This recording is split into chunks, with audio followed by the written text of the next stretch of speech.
Halo, senang sekali Anda kembali lagi bersama kami. Hari ini kita akan benar-benar menyelami satu bagian penting nih dari materi yang Anda bagikan.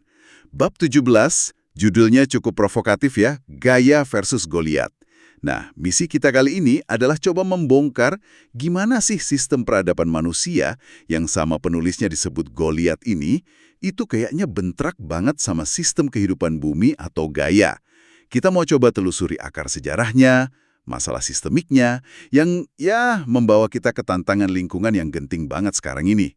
Terutama soal iklim dan polusi yang rasanya makin parah aja ya. Siap nih kita mulai penjelajahan ini. Siap, dan memang kalau kita lihat materi sumber ini secara utuh ya, fokusnya kan ke pola-pola naik turunnya peradaban dan juga gimana struktur kekuasaan itu bekerja sepanjang sejarah. Nah, bab 17 ini, dia spesifik banget menyorot era kita sekarang, era modern, yang sering disebut Anthropocene itu. Ini masa di mana, ya suka atau nggak suka, aktivitas kita sebagai manusia itu secara fundamental mengubah cara kerja planet kita. Penting di garis bawah ini bukan cuma diskusi soal lingkungan biasa yang mungkin Anda sering dengar. Kita akan coba lihat dari kacamata sejarah, struktur kekuasaan, gimana si Goliat raksasa ini bisa tumbuh, dan apa dampaknya buat Gaia, buat bumi tempat kita tinggal ini. Oke. Langsung aja ya kita mulai dengan sesuatu yang jujur aja cukup bikin kaget pas saya baca di sumber ini. Konsep entitas baru atau novel entities. Ini istilah buat zat-zat buatan manusia yang dulunya nggak pernah ada di alam. Contoh paling gampang dan sering dibicarain itu bahan kimia PFS. Itu loh yang dijuluki forever chemicals, bahan kimia abadi. Karena bandel banget, susah terurai. Nah, sumber ini nyajin fakta yang, lumayan bikin merinding. PFS sekarang ini ditemukan di air hujan di seluruh penjuru dunia. Kadarnya katanya udah melebihi batas aman. Bayangin coba, air hujan loh. Belum lagi soal plastik. Itu ditemukan bahkan di titik terdalam lautan kita, di Palung Mariana. Hampir 11 km di bawah sana. Ini jadi pertanyaan buat kita semua renungkan ya. Kok bisa ya, sesuatu yang kita bikin nyebar sampai sejauh dan semasif ini? Pertanyaan bagus banget. Dan ini langsung nyambung ke konsep kunci berikutnya yang dibahas tuntas di sumber ini, yaitu batas aman planet atau planetary boundaries. Coba deh bayangin ini kayak panel instrumen kesehatan planet kita gitu ya. Ada beberapa indikator vital yang nunjukin kondisi sistem bumi yang bikin kita bisa hidup nyaman, kayak selama periode Holosin, periode geologis yang relatif stabil selama 10.000 tahun terakhir itu. Sumber ini bilang dengan tegas, kita udah ngelewatin batas aman buat beberapa indikator penting, termasuk, nah ini dia, polusi kimia dan entitas baru tadi, PFAS dan mikroplastik itu contoh nyatanya. Lampu merahnya udah nyala terang banget. Kenapa ini bahaya? Karena menurut sumber, melampaui batas ini bukan cuma angka di atas kertas. Ini bisa memicu perubahan yang mendadak, mungkin nggak bisa dibalikin lagi, pada sistem penopang kehidupan bumi. Ini bukti nyata kalau tindakan kolektif kita, terutama yang didorong mesin industri modern Goliat itu, benar-benar punya konsekuensi skala planet, mengganggu keseimbangan Gaia. Menarik banget analogi panel instrumen itu. Dan sumber ini juga kayaknya nantang anggapan umum ya. Kan banyak yang mikir dampak besar manusia ke planet ini baru benar-benar signifikan pas revolusi industri aja. Tapi penulisnya punya argumen lain nih. Menurut mereka, Anthropocene era dominasi manusia atas planet ini, itu akarnya jauh lebih dalam dari itu. Dimulai dari kapan coba? Penggunaan api oleh nenek moyang kita, para hominid awal, sekitar 400.000 sampai 800.000 tahun yang lalu. Wow, itu jauh banget ke belakang ya. Terus dampaknya makin intensif barengan sama revolusi pertanian dan munculnya struktur masyarakat yang makin kompleks, makin hierarkis. Nah, ini yang disebut Goliat dalam buku ini. Ada data menarik yang disajiin di Figure 40, nunjukin tren penggunaan lahan selama 12.000 tahun terakhir. Kelihatan jelas banget ada percepatan konversi lahan sekitar 8.000 tahun lalu, pas pertanian mulai nyebar. Terus ada lompatan super gede pas revolusi industri, dan makin gila lagi setelah tahun 1950-an, polanya jelas banget. Makin maju peradaban kita, kayaknya makin rakus juga kita pakai lahan. Betul sekali. Dan hubungan antara munculnya Goliat dengan perubahan lanskap ini, menurut sumber ini tuh fundamental banget. Ini bukan sekedar kebetulan sejarah aja.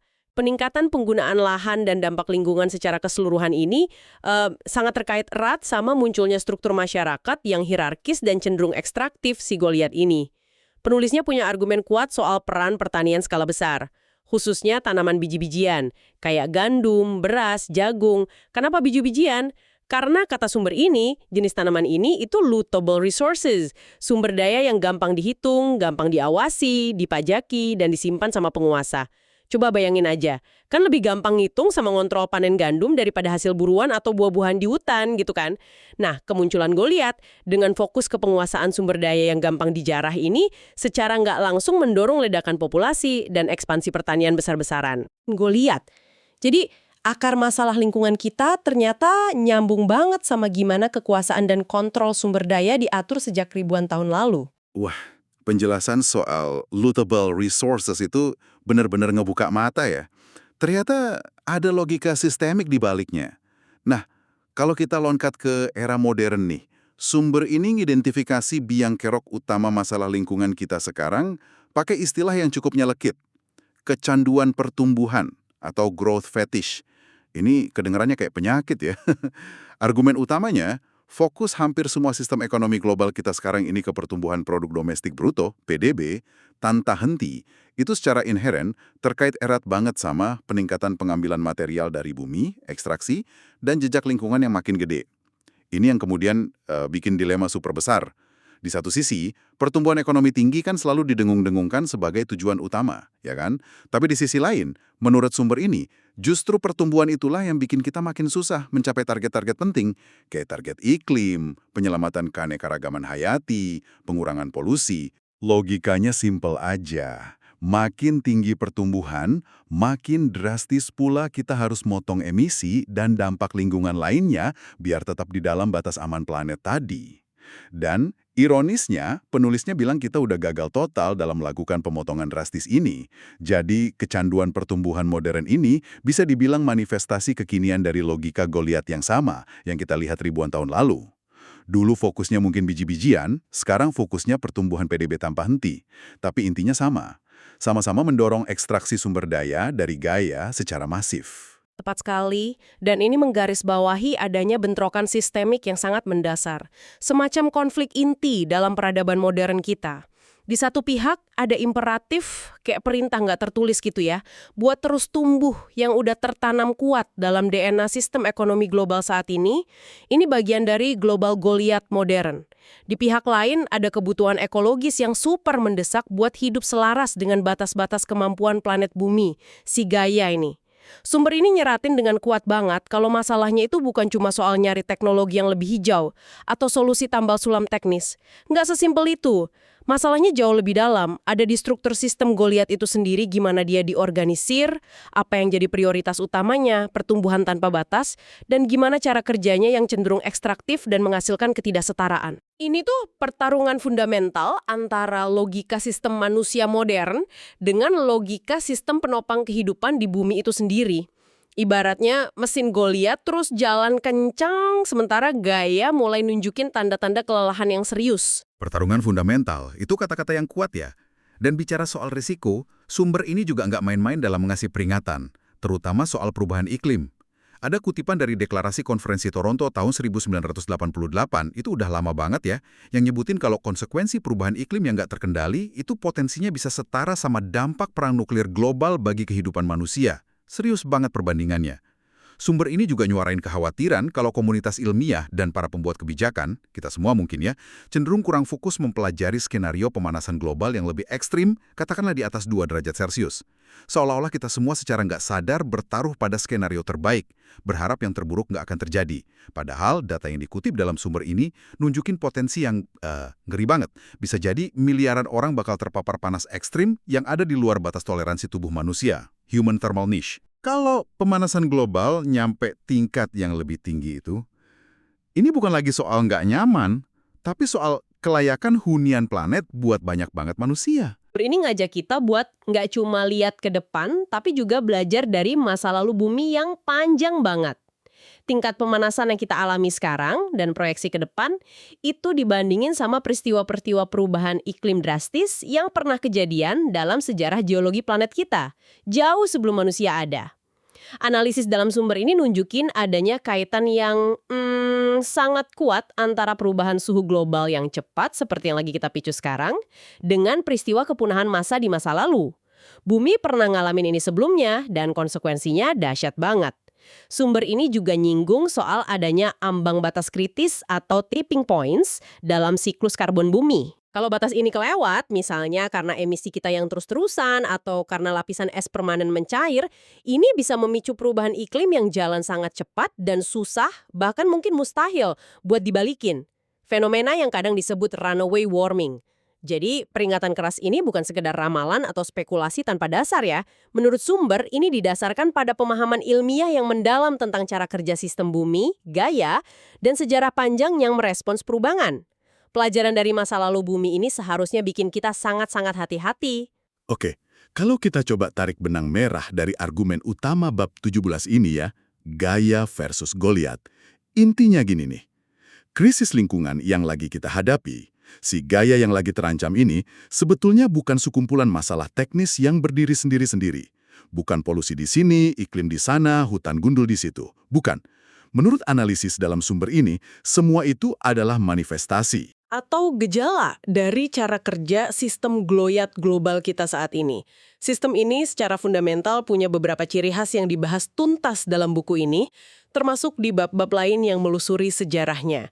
Dia itu ekstraktif, ngambil terus dari alam, terobsesi sama pertumbuhan ekonomi tanpa akhir, cenderung menghasilkan ketidaksetaraan sosial dan ekonomi yang masif, dan mendorong persaingan sengit baik antar negara maupun korporasi demi sumber daya dan keuntungan. Jadi, ya krisis lingkungan ini cerminan dari cara kita ngatur masyarakat, ekonomi, dan kekuasaan secara global. Persis. Dan ini membawa kita pada satu poin yang rasanya penting banget buat Anda, pendengar kami. Memahami akar sejarah dan sifat sistemik dari krisis ini, seperti yang diurai dengan detail banget dalam materi sumber ini, itu krusial banget. Kenapa? Karena ini bantu kita melihat lebih jauh dari solusi-solusi yang mungkin sifatnya cuma di permukaan aja, atau tambal sulam doang. Kalau kita paham bahwa masalahnya ada di fondasi sistem Goliat itu sendiri, kita jadi kedorong buat nanya lebih dalam.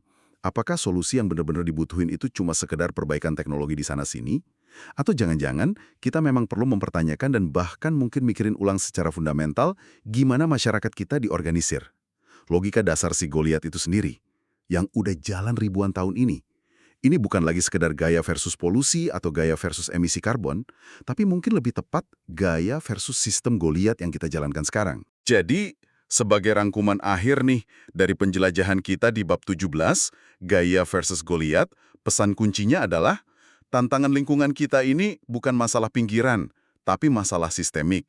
Akarnya itu tertanam kuat dalam pola sejarah, gimana manusia ngatur diri dalam masyarakat struktur Goliat itu, dan diperparah lagi sama fokus obsesif sistem global kita sekarang pada pertumbuhan ekonomi yang seolah nggak boleh berhenti.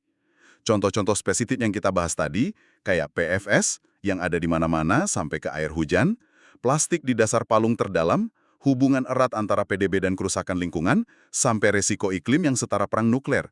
Semuanya itu benar-benar nunjukin betapa besar dan mendasarnya masalah yang kita hadapi dalam bentrokan antara Goliat dan Gaia ini. Kita ke sebuah pemikiran penutup ya, mungkin sedikit provokatif buat Anda bawa pulang dan renungkan, yang benar-benar muncul dari kedalaman analisis sumber ini. Pertanyaannya gini, mengingat betapa dalamnya akar sejarah krisis lingkungan kita sekarang ini, yang ternyata nyambung banget sama gimana struktur Goliat masyarakat kita berevolusi ribuan tahun, lengkap dengan sifat ekstraktif dan obsesi pertumbuhannya, apakah kita masih bisa berharap kalau solusi-solusi teknologis aja, sepintal apapun itu, bakal cukup gitu buat ngatasin krisis ini secara fundamental? Atau jangan-jangan kita justru dipaksa oleh keadaan buat ngelakuin sesuatu yang jauh lebih radikal, yaitu secara mendasar mikirin ulang, bahkan mungkin ngerombak struktur dasar Goliat itu sendiri. Ini artinya mempertanyakan sistem ekonomi kita, sistem politik kita, dan bahkan mungkin nilai-nilai inti yang selama ini tanpa sadar kita anut dan terus mendorong mesin Goliat ini jalan. Sebuah pertanyaan besar kan? Sebuah pertanyaan yang sangat besar dan penting buat terus kita pikirkan bersama ya. Terima kasih banyak sudah menemani kami menyulami materi sumber yang ya kompleks tapi sungguh membuka wawasan ini. Semoga percakapan kita tentang Gaia vs Goliat ini bisa memantik pemikiran lebih lanjut di benak Anda. Dan mendorong kita semua buat nggak berhenti belajar dan mencari pemahaman yang lebih utuh. Sampai ketemu lagi di penjelajahan kita berikutnya.